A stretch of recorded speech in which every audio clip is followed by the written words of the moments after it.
GDP क्या है? GDP बढ़ने से क्या होता है? इस समय बहुत से लोग मंदी का हल्ला मचा रहे हैं, लेकिन लोग यह नहीं जानते कि जीडीपी का मूल स्वरूप क्या होता है। बस जीडीपी की रट लगाते रहते हैं। जीडीपी घट गई, जीडीपी घट गई। ध्यान से समझिए, जब आप टूथपेस्ट खरीदते हैं तो जीडीपी बढ़ती है, परंतु किसी गरीब से आप दातुन खरीदते हैं तो जीडीपी नहीं बढ़ती। जब आप घर में किसी पशु को पालकर उसका दूध पीते हैं तो जीडीपी नहीं बढ़ती, परंतु पैकिंग का मिलावट वाला दूध पीते हैं तो जीडीपी बढ़ती है। जब आप किसी बड़े हॉस्पिटल में जाकर 500 रुपये की दवाई खरीदते हैं तो जीडीपी बढ़ती है, परंतु आप अपने घर में गिलोय नीम या गोमूत्र से अपना इलाज करते हैं तो जीडीपी नहीं बढ़ती। जब आप अपने घर में सब्जियां उगाकर खाते हैं तो जीडीपी नहीं बढ़ती, परंतु जब आप किसी बड़े एसी मॉल में जाकर 10 दिन की बासी सब्जी खरीदते हैं तो जीडीपी बढ़ती है। जब आप किसी जानवर की सेवा करते हैं तो जीडीपी नहीं बढ़ती, परंतु जब कसाई उसी जानवर को काट कर चमड़ा मांस बेचते हैं तो जीडीपी बढ़ती है। रोज़ाना अखबार में लिखा होता है कि भारत की जीडीपी 5% है, तो कभी कहा जाता है कि जीडीपी 9% है। जी, हमारे प्रधानमंत्री जी कहते हैं कि हम जीडीपी 12% तक हासिल कर सकते हैं, और पूर्व राष्ट्रपति अब्दुल कलाम कहते थे कि हम 14% जीडीपी भी हासिल कर सकते हैं। रोज़ाना आप जीडीपी के बारे में पढ़ते हैं और आपको लगता है जीडीपी जितनी बढ़ेगी उतनी देश की तरक्की होगी। यही सोच है ना आपकी? कभी किसी ने जानने की कोशिश की कि जीडीपी क्या है? आम आदमी की भाषा में जीडीपी का क्या मतलब है, ये हमें आज तक किसी ने नहीं समझाया। GDP actually the amount of money that exchange hand, यानी जो पैसा आप लिखित में आदान प्रदान करते हैं वो अगर हम जोड़ लें तो जीडीपी बनती है।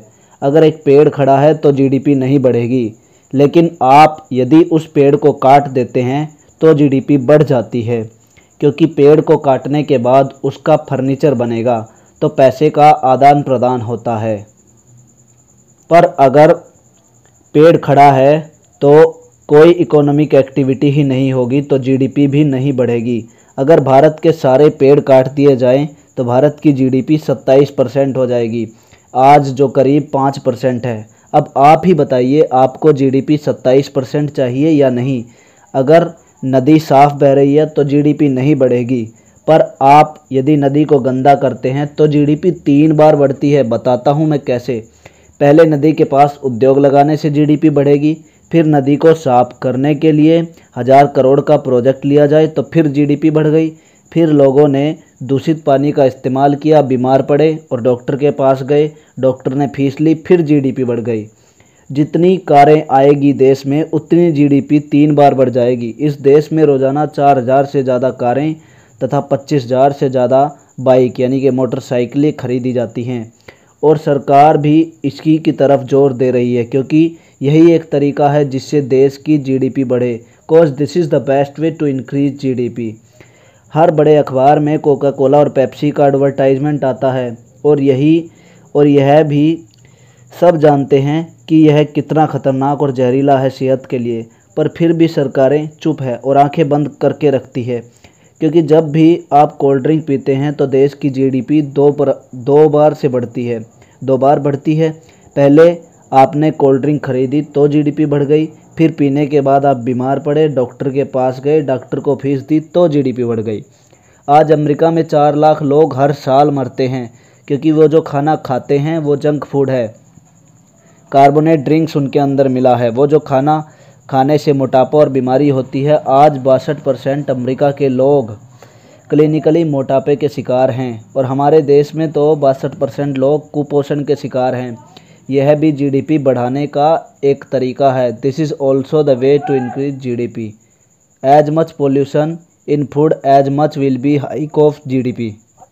पहले फूड इंडस्ट्री की वृद्धि हुई, जीडीपी बढ़ी, उसके साथ फार्मास्यूटिकल की वृद्धि हुई, फिर जीडीपी बढ़ गई, फिर इसके साथ ही इंश्योरेंस की भी वृद्धि हुई, जीडीपी बढ़ गई। यह तीनों इंडस्ट्री आपस में जुड़ी हुई है, इसीलिए आज इंश्योरेंस इंडस्ट्री फूड में पैसा लगा रही है, क्योंकि आप जितना ज़्यादा जंक फूड खाओगे उतनी इंडस्ट्री की वृद्धि होगी और जीडीपी बढ़ेगी। अब क्या आपको जीडीपी बढ़ानी है या घर में खाना बनाना है? अब घर में खाना बनाने से जीडीपी नहीं बढ़ती, इस माया जाल को समझे। अमेरिका में आज करीब 4 करोड़ लोग भूखे सोते हैं। यूरोप में भी 4 करोड़ लोग भूखे सो रहे हैं। भारत में सरकारी आंकड़ों के अनुसार करीब 32 करोड़ लोग भूखे सोते हैं। अगर जीडीपी ही एक विकास का सूचक होती तो अमेरिका में भुखमरी खत्म हो जानी चाहिए थी, पर अमेरिका और यूरोप में भी भुखमरी बढ़ रही है। भारत में भी जीडीपी के साथ साथ भुखमरी बढ़ रही है।